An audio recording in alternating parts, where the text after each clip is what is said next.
Welcome back to Timo's Dinky Detailing. Today I'm going to be taking a Dinky 675 Ford 4-door and converting it into a flaming hot rod. So we're starting with this model. This is it's called a staff car. This is the Canadian version of the Army staff car. And the reason you know it's Canadian is because it doesn't have any stars on it like the American version has. And obviously Dinky couldn't figure out a Canadian logo to have. So first step is to remove the rivets from the bottom so I can separate the body from the base. And so I'm putting this in my milling machine and clamping it in place. This lets me set the machine up so that I'm exactly on center on the rivet, and then I go in with a center drill, and then I've got this big drill. It's huge, but it's a beautiful drill and it cuts off the rivets just perfectly. Now while I'm in this position, I can go in with my tap drill and I put some coolants of oil and cutting oil because these castings are very chewy and they easily break a drill bit. And I've broken a couple of drill bits inside my castings, and fortunately I've only the tip is broken off, so in all cases I was able to still thread the hole and use a screw. But I'm trying to avoid that now, so I'm using always a cutting oil. Once again I go with my big drill, and again for tap drilling I put some more cutting fluid, and I'll put a little bit more even usually because it'll dry up by the time you get to the bottom of the hole. So that's how I do it, using the milling machine, and I use as many steps as I can. In this case, I went to peel the base off already, and then drilled the hole for the tapped hole afterwards.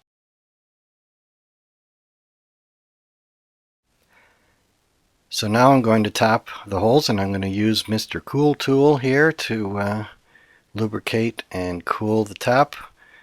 These taps, this is a Osborne Blue Wizard tap. It's like $30 for each tap. So I don't want to break one of these in the casting. So I use the Cool Tool, and that keeps my tap safe.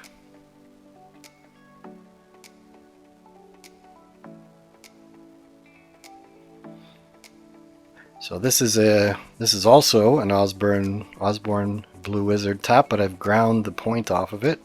There's still a bit of spiral on it, so I can go in without backing up the tap all the time like with a hand tap. It's a spiral point machine tap, so it's designed to just spin all the way in, and it pushes the swarf in front of it. So these are the little 440 hex socket button head cap screws that I use to hold down most of these Dinky toys.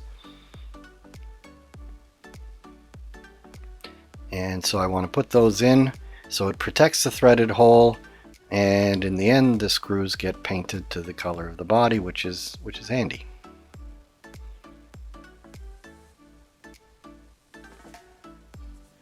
So need to take the mushroom off, so I'm using my Nicholson file, which I've ground the one edge off, which I was showing you there at the beginning. That way I can file right up against the wheel without having teeth cutting into the wheel. So it leaves the wheel untouched. So I find that's the easiest way for me to take off the mushroom on the end, and it leaves as much material as possible for when I have to re-mushroom it.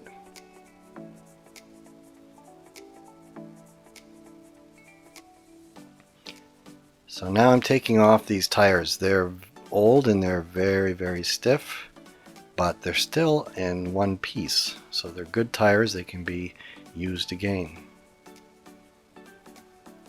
And they're the original tires, so when you want to do a restoration, that's the tire you want to put back if you happen to have one that isn't broken.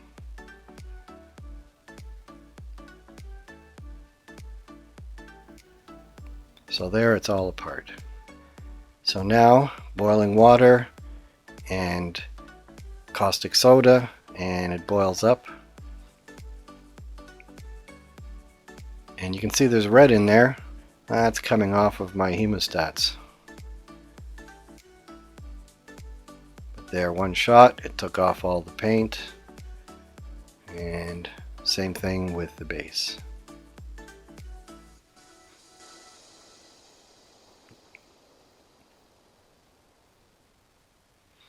So here are my parts. All the paint stripped off of them. So my usual way to clean these up is with the brass wire brush. This base is in perfect condition. There's no rust on it. The paint was protecting it the whole time, and it looks absolutely perfect. So I've got my little block for holding these wheels, and it's been painted 100 times over, and you can see it's messing up my workbench. Now the roof of this model is very rough. The casting is not good, so I'm going to smooth it out starting with the file, take off all these bumps and bubbles that are sticking up from it, and then I'll move on and sand it and make it smooth as possible.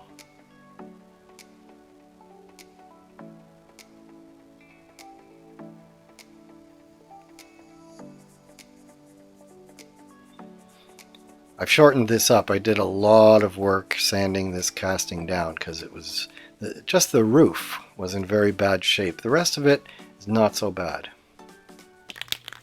So now we're outside, and off camera I'm spraying it with white colored primer.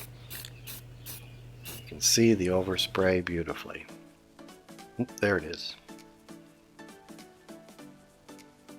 So I always put the white primer on first, and whatever color I'm going to paint it, the white is a good primer to start with. So here's this base. It's absolutely perfect. It's like fresh out of the stamping press. The paint that they put on these things, and the last couple models I've built, there hasn't been a spot of rust on those bases. Other ones, well, they're pretty rusty, but these last couple have been perfect.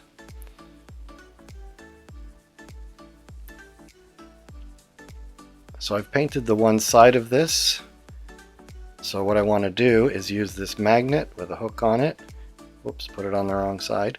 And that non-stick paper and piece of paper towel. So the non-stick makes sure that the painted side doesn't get pulled off.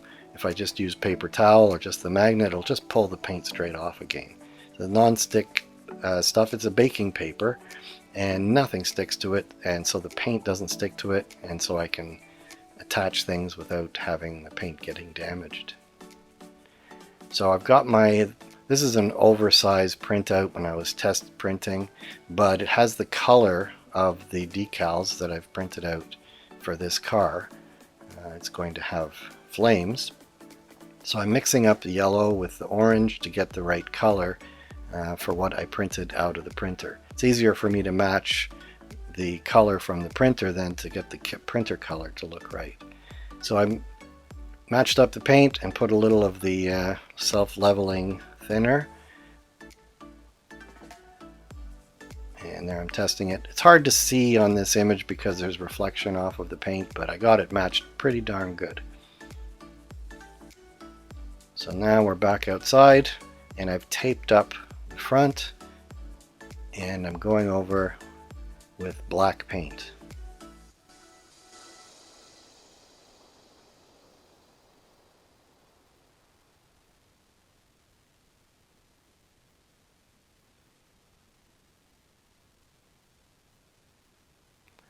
Now I've used semi-gloss because I don't have any gloss black paint, which comes back to haunt me later on this project. But I figured I would put the semi-gloss and then sand it down and spray the gloss over top of it.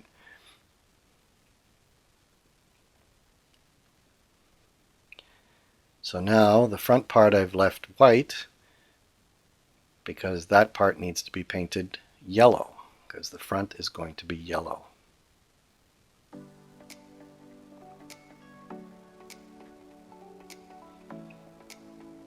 So I've not left a tape edge, I've just put the paper towel there because I want to have a smooth edge, so when I put a decal over it, it's not going to leave a big bump in the decal. So now that's the paint that I mixed up to match the decal, and I go in layers until I get it built up to the thickness I want and bring it to the glossiness that I want. It's kind of tricky to paint this thing because I don't want to get too much paint going under that paper towel.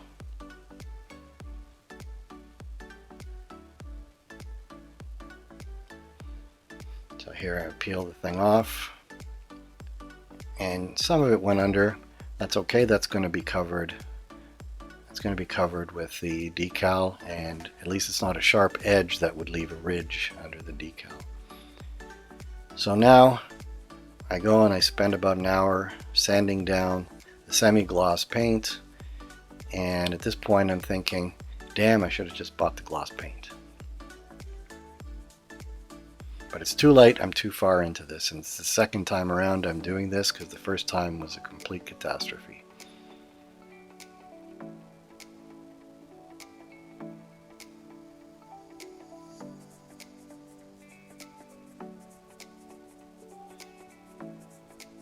This is just the first round of sanding this semi-gloss paint. There's a lot of roughness in the semi-gloss that never even occurred to me was there. So here's my idea, spray the clear coat on top to make it glossy.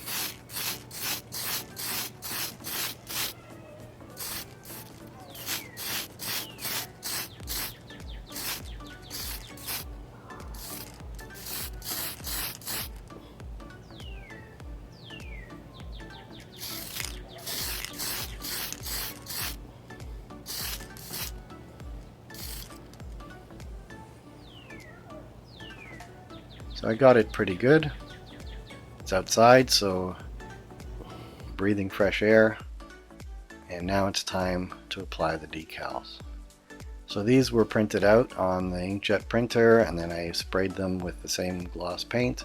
And for the first time I'm going to try Mr. Mark Setter and Mr. Mark Softer to get the decal to soften so that it'll somewhat match the curved surface of the hood and the bender.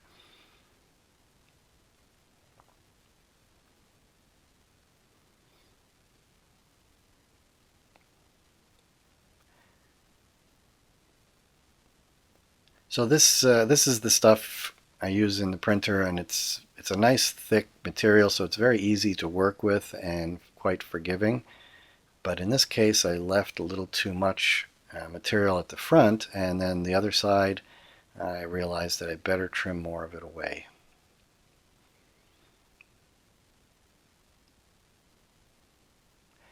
I also made the decal go all the way to the top of the hood, and I cut it so that it mates up with the top of the hood because there's no way I can make this thick decal blend in completely. So if I put it to the edge of the hood, then it kind of disguises that there's a decal there at all. So I'm putting the Mr. Softer on there and try and get it to conform to the shape of the hood.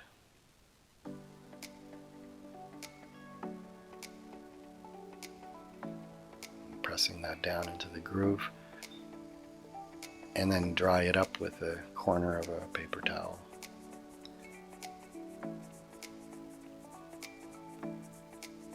I'm not showing you the whole process, but mostly that's what I did. I spent a little more time smoothing it out and getting those decals to sit flat.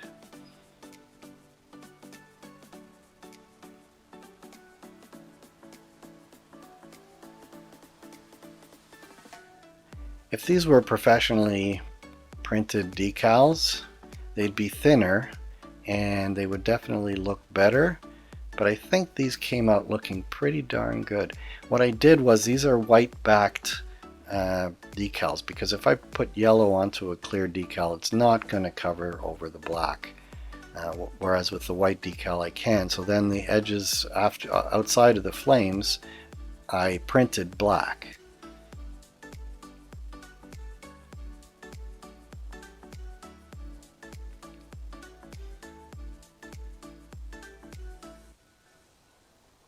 And each time I'm doing this, I'm getting better results because you have practice on one side and then you do the other side better. And then of course, always one side looks better than the other. Probably I should redo the whole thing over again and then I would have it even better. Now you can see I put another flame in the middle. I didn't show putting that flame. Now the edges, you can see the edges where I cut the decals, the white backing is showing through. The edges don't hold the ink as well once they've been cut, so I'm touching it up using a Sharpie marker, and that works pretty good.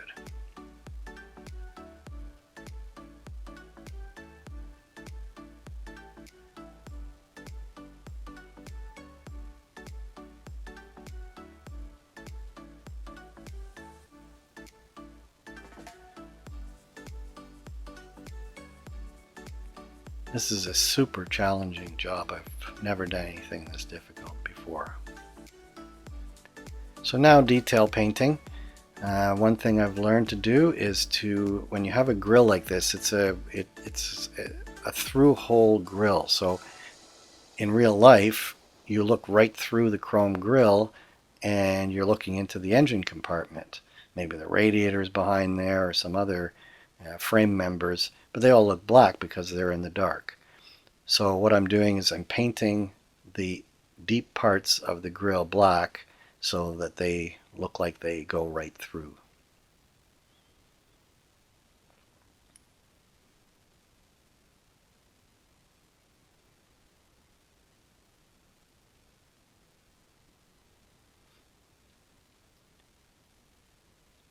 So those were over painted here and there, but it doesn't matter because they're going to be covered with chrome paint.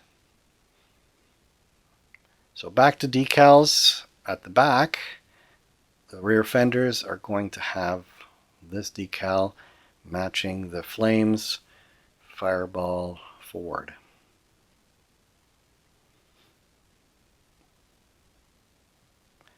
It's a hot rod, so whoever made this thing wanted to show off their Fireball Ford, and that's what they've named it, so we're going to put it on there as if it's a NASCAR or something.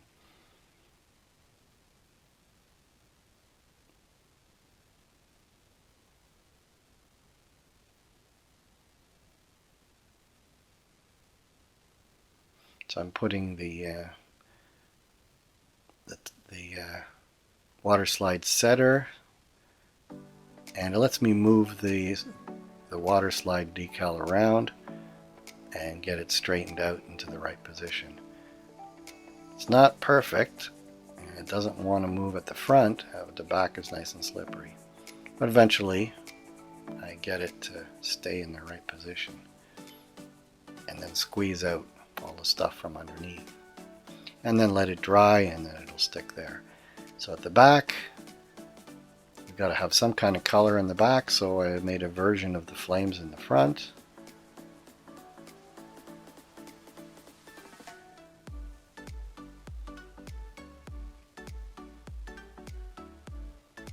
And this thing's stubborn. I'm able to get it to move, and there I could get it on center.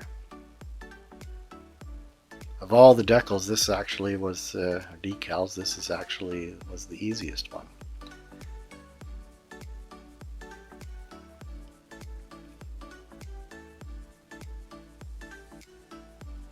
So now we go back to the Mr. Super Clear,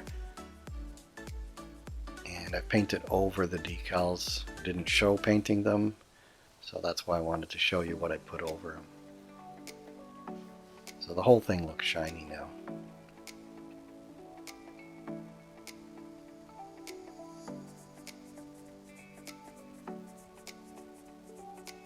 So now to detailing the grill. We go with the Molotov chrome.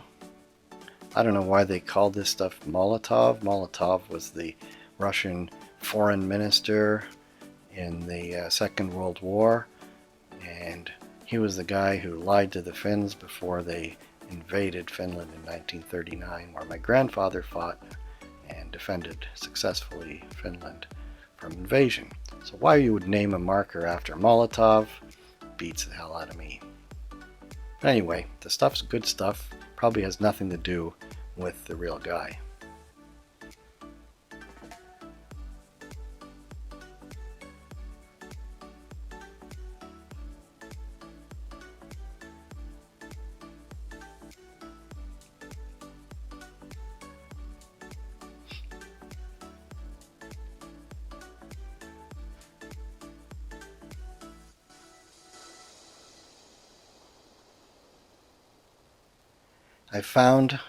I've watched, I think Paul Restorer uses these markers directly instead of putting it on a paintbrush. And you can do a lot of it, and it's very nice because with a paintbrush, the bristles of the paintbrush can just jump in the wrong direction, and this is a little bit more stable, but you can't get into tiny little corners. So I still use this to give it a try, and I'm probably going to keep doing it this way, at least for the parts that I can, and when I need to get into a tight corner, then I'm going to have to go to a brush again.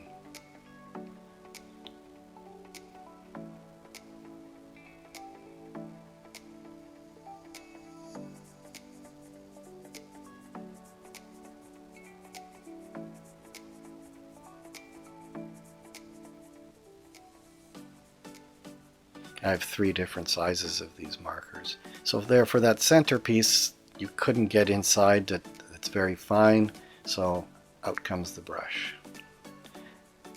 Using the marker is great for detailing things like door handles, because it's much more easy to control. So you're less likely to get a blob of silver going onto the bodywork.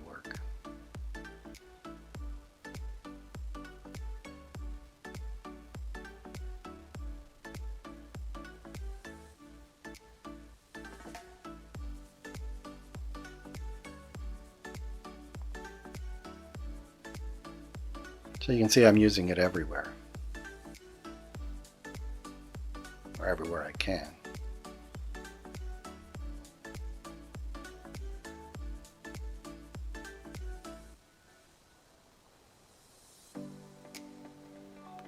But in the little corners you can't get it, so out comes the brush.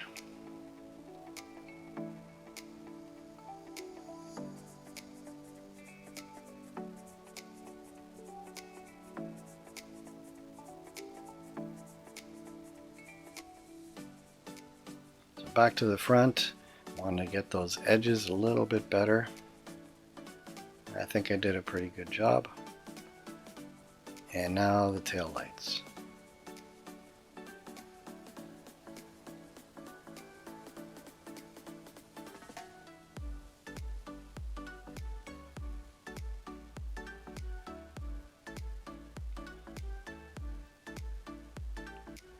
Pretty pleased with how well that worked out.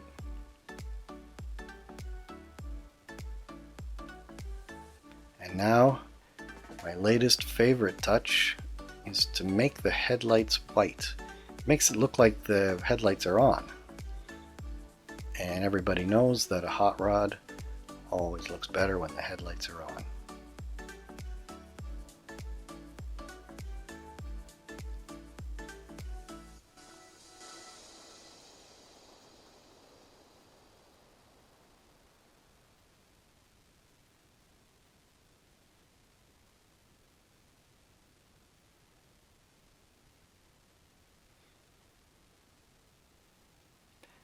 Had a little blob come out on that rear hinge, so a little black paint over top of it after it dried, and bring it back looking like normal. So now getting ready to reassemble, polish up these axles on the big grinder, it's useless to go to a smaller Dremel tool or to try and hand do it. When I've got this big grinder, it polishes up very, very quickly.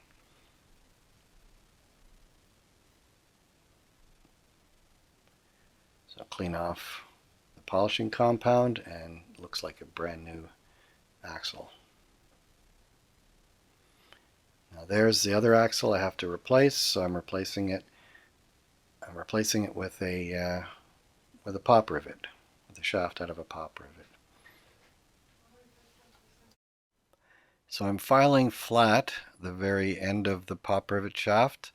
That way there's less material to move in order to get the thing to mushroom. So you want to get it as square and sharp edge as possible. Now I'm going to be using these O-rings that I bought. They're used for some plumbing purpose, but they happen to be exactly the right size for these dinky toys. And of course they're brand new, so they look beautiful. And they're easy to put on. Easier than any of the actual dinky tires. So it's a joy to work with.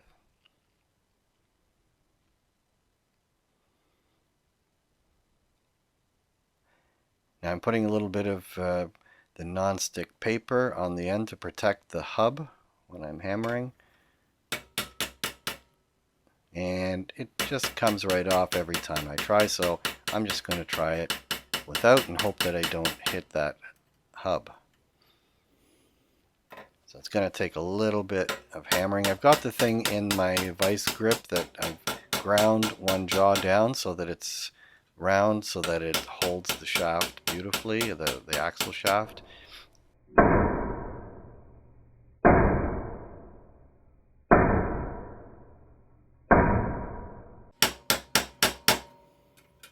You can see I've put a piece of paper towel protecting the bottom of the base from the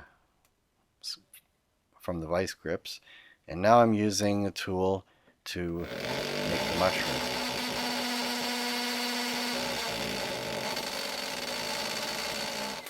This is a hammer drill set for hammering.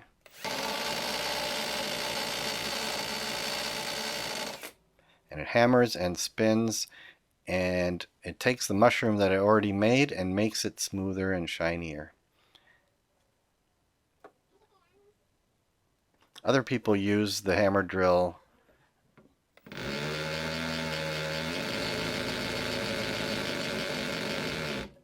by itself to make the mushroom, but I find it's easier to hammer first. So this is a 3D printed interior left over from my Vanguard project. And I'm going to be using this slightly modified to it fits well into this model. So now it's time to put back together. So I'm taking out the screws, which have been painted the same color as the body. Okay, I'm lying. I painted those separately. Normally they would have come out painted the same as the body. But I realized I hadn't painted them. They were partially black and looking a bit gray. So now we're putting this back together.